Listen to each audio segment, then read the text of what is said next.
Смотрите в программе. Суда Лорпа завершили доставку нефтепродуктов по Яне для нужд ГУП ЖКХ. Опыт Якутии в защите прав малочисленных народов Севера применят к общинам Таймыра. Ремонт асфальта продолжается в Якутске. Сегодня перекрыли участок дороги на перекрестке улиц Петровского и Аюнского.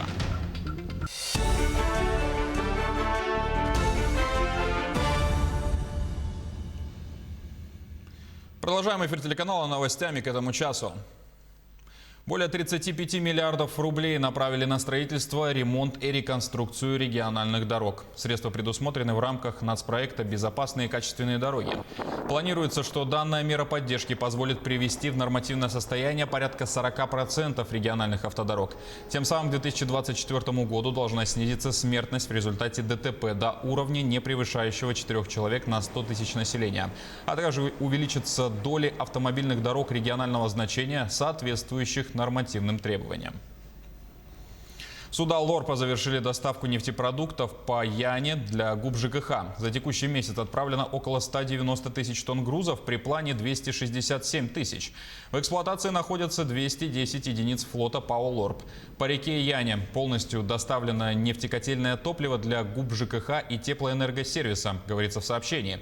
Также с причала Якутск продолжается перевозка контейнеров «Ленский транзит» до Нижнего Бестяха, где ведется погрузка металлоконструкций с назначением на Хандыгу. А на Колыме завершается доставка каменного угля на Певек. Презентация опыта Якутии, посвященная десятилетию действия регионального закона об этнологической экспертизе, состоялась в Москве с участием представителей Министерства Дальнего Востока и Арктики, Совета старейшин общественной организации, Ассоциация коренных малочисленных народов Севера, Сибири и Дальнего Востока. 10 лет назад для разработки данного закона были привлечены ведущие ученые России и Якутии. Учитывалось мнение общин. В ходе его практического применения более 50 национальных объединений нашего региона получили выплаты за ущерб, нанесенный недропользователями на территориях традиционного проживания и хозяйствования коренных народов. Успешной практикой Якутии заинтересовались и на Таймыре, где отсутствует правовое регулирование взаимоотношений между коренными жителями региона и крупнейшими промышленными компаниями. Десятилетний опыт реализации закона об этнологической экспертизе в местах традиционного проживания коренных малочисленных народов Севера в Якутии имеет очень большой положительный эффект. Так считают коллеги из регионов России, которые вот в эти дни на полях юбилейного форума Ассоциации коренных малочисленных народов Севера, Сибири и Дальнего Востока обсуждали практику применения за эти 10 лет нашего закона. Федеральные эксперты считают, что это единственный механизм, который разрешает споры, не доводит до конфликтов взаимоотношения ресурсно-добывающих компаний и коренного населения. Ближайший юбилей детский сад «Дельфин» города Алдана отметит в новом здании. В микрорайоне Солнечное началось строительство. Согласно проекту, сад будет двухэтажным. Он примет более сотни малышей. Работы на площадке начались пару дней назад. Идет рытье котлована. Совсем скоро будет заложена первая свая. «Дельфин» – один из наиболее проблемных садов в районе. Зданию, которое дети посещают сейчас, 32 года. Деревянное сборно-щитовое строение давно исчерпало свой ресурс. Вопрос со строительством решился давно. Начало работ несколько раз откладывалось. Ожидается, что новый «Дельфин» примет воспитанников уже в следующем году. Этого мероприятия мы ждали очень давно. И даже слов нету сказать, какую радость мы вчера ощутили. Ребята, воспитанники, бегали в окна, заглядывали, смотрели, какая техника подъехала, что делает. Проектная мощность детского сада 120 мест. Естественно, мы по проекту уже знаем, что как бы планируется 7 групп. Ну, естественно, все специализированные кабинеты, помещения в соответствии с современными требованиями. Возвышение над поверхностью земли и строительные работы на центральной площади озадачили линчан. Как объяснила главный архитектор города, на площади Ленина будет завершен второй этап реконструкции, на который после долгих переговоров были выделены денежные средства из районного бюджета. Два сооружения, которые начали возводить в этом году, это площадка, предназначенная для трибуны на праздничных мероприятиях, и входная группа в парк. Трибуна совмещена с многоуровневой ландшафтной конструкцией, которая в дальнейшем будет украшена зелеными насаждениями и оснащена пандусом. У нас тут и ожидается выполнение каскадного озеленения. Администрация сегодня ведет работы с ландшафтными дизайнерами по самому оформлению клумб. Да? В этом году мы должны выполнить основные строительные работы. За зиму подрядчик закупит отделочные материалы, малые архитектурные формы.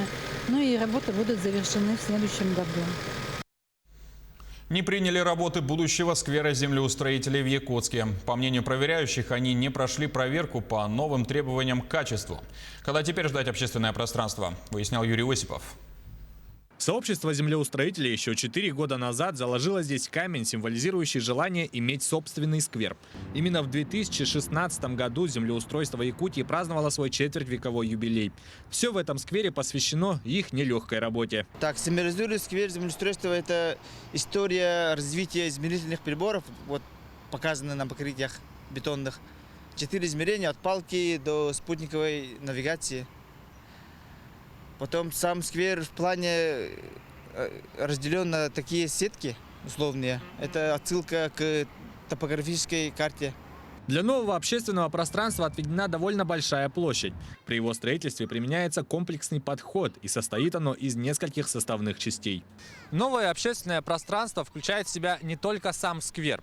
Также здесь установлена детская площадка, а вот на этом месте будут установлены павильоны. Его выделят для предпринимателей, чтобы здесь проводились различные акции. Также на соседнем доме вы можете увидеть мурал, украшающий будущее общественное пространство.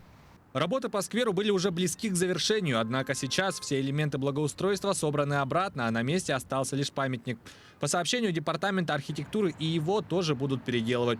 Все это связано с некачественно выполненной работой подрядчика.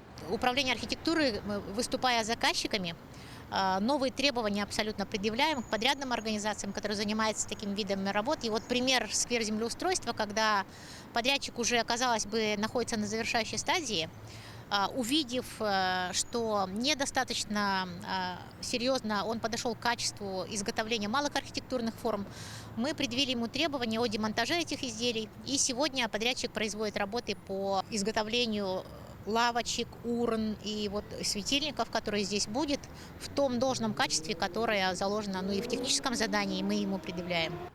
Сегодня такой подход применяется ко всем общественным пространствам, строящимся в республике. Он поможет создавать новые качественные объекты и, что не менее важно, заложит новые правила их эксплуатации, что позволит архитектурным новинкам намного дольше радовать жителей и гостей республики. Юрий Осипов, Григорий Николаев, Якутск. Движение транспорта временно ограничили на перекрестке улиц Петровского и Аюнского в Якутске. Сегодня с 6 утра участки перекрыли в связи с дорожными работами. Неудобства продлятся до утра завтрашнего дня. Автобусные маршруты номер 3, 7, 17, 19, 25, 102, 107, 108 и 109 будут осуществлять движение согласно разработанной схеме объезда, которую вы видите сейчас на своих экранах. Столичный дом музыкантов отпраздновал свой второй день рождения. За это время игре на инструментах обучили более 200 человек в возрасте от 10 до 50 лет. Ученики не только посещают занятия, но и создают свои музыкальные коллективы. Их школа выпустила уже порядка 30. В творческую атмосферу окунулась Полина Долинская. В сентябре 2018 года команда профессиональных музыкантов открыла в Якутске действительно уникальный для республики проект – школу современной музыки или, как ее называют, дом музыкантов. Так, любой желающий, независимо от пола, возраста и уровня подготовки, может не только приобщиться к музыке всех направлений, но и обучиться игре на разных инструментах и вокалу у опытных музыкантов и звезд эстрады. А началась эта история гораздо раньше. Мы сделали лагерь музыкальный. То есть я пригласил музыкантов знакомых и сказал, давайте сделаем лагерь. Сделали 2 сезона летнего лагеря на базе ЕГНГ. Идея лагеря была в том, что за 3 недели мы должны были научить детей играть, создать группу, сочинить песню, записать ее в студии и выпустить диск. сфотографировать еще. И, в общем, ну, все вот прямо за 3 недели. И нам это удалось и в первый сезон, и во второй. Точнее, даже мы сделали первый, потом детям очень понравилось, из-за этого мы решили сделать второй. После лагеря дети попросили нас открыть школу. С тех пор мы работаем, за это время мы сделали очень-очень много чего. Организовали десятки мастер-классов, участвовали в более чем 100 концертах города и республики, ездили на конкурсы республиканские пока что, создали более, наверное, 100 ученических ансамблей. Как правило, это наша основная целевая аудитория, подростки 14-16 лет, это основная масса коллективов. Но, в принципе, бывали, скажем так, случаи и людей, коллективов довольно возрастных. Самые старшие это люди, наверное, порядка 50 лет. Отличия, они есть между всеми коллективами, но это не связано, наверное, в большей степени с возрастом, а скорее с музыкальным вкусом, темпераментом, характером и так далее. То есть, понятное дело, что дети, они более энергичные, подвижные и так далее, но взрослые люди, например, они более дисциплинированные, они там не опаздывают на репетиции, своевременно учат материал, то есть они приходят после работы, и для них это своеобразная отдушина. Несмотря на разные возрастные категории учащихся, основной контингент – это все-таки подростки, которые увлекаются альтернативной музыкой. Данный жанр имеет свои стереотипы касаемо образа жизни музыкантов. Мы в какой-то степени, можно сказать, пропагандируем здоровый образ жизни, трезвые концерты, то есть чтобы концерты проходили не только в каких-то барах, где обязательно был, не знаю, там алкогольный угар и прочее. То есть мы принципиально от этого стараемся отгородиться. Особенно, когда на концертах играют дети, приходят в качестве аудитории дети, подростки и так далее. И когда родители узнают об этом, о том, какая у нас позиция и так далее, постепенно втягиваются. Естественно, они относятся к этому положительно, потому что они хотят своих детей по понятной причине отгородить от всего плохого, что есть в этом мире. Мы участвовали во многих мероприятиях Министерства культуры, Министерства образования, администрации города, благотворительные концерты. Просто сами концерты давали, чтобы люди посмотрели. И это прикольно. То, что мы делаем, это добро. Мы делаем больше добра. И думаем, что мы должны существовать, мы должны развиваться, и у нас все получится. Сейчас все участники и преподаватели ждут снятия ограничительных мер для того, чтобы снова приступить к занятиям. Также для них символично, что это произойдет во Всемирный день музыки 1 октября. Полина Долинская, Илья Сыромятников, Якутск. И на этом пока вся информация. До встречи в эфире.